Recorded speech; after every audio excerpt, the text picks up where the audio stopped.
The word of God, according to Muslim tradition, was given to Muhammad in a series of separate revelations, the first of which came to him in a cave on Mount Hira.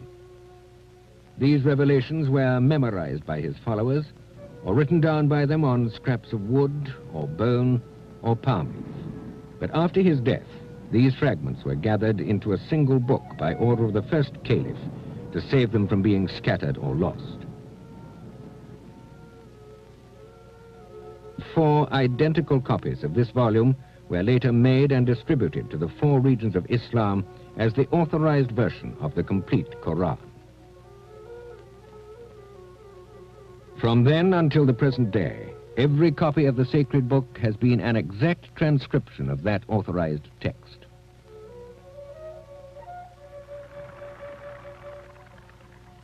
Muhammad died in the year 632 AD, and his tomb is here in Medina, the first city to accept him and to embrace the new faith.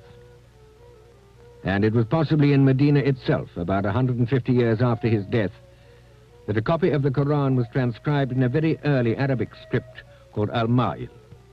This is believed to be one of the 2 oldest copies still in existence today.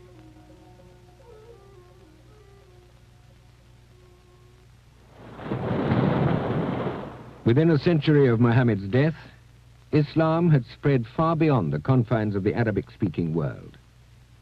With a growing demand for new copies of the Quran, it became necessary to standardize the script in which it was written, in order to preserve the sacred text with absolute fidelity.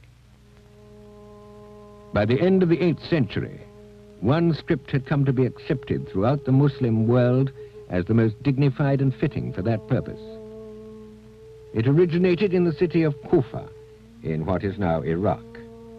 Kufic script today is difficult even for Muslims to read, but it is now so revered and hallowed by tradition that familiar quotations from the Quran will still be recognized by the devout when the ancient Kufic characters are used to inscribe them on, for example, the walls of the mosque.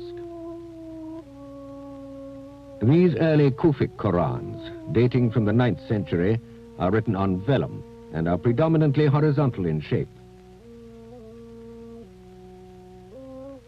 At this period, calligraphers were still reluctant to embellish the text with too much color.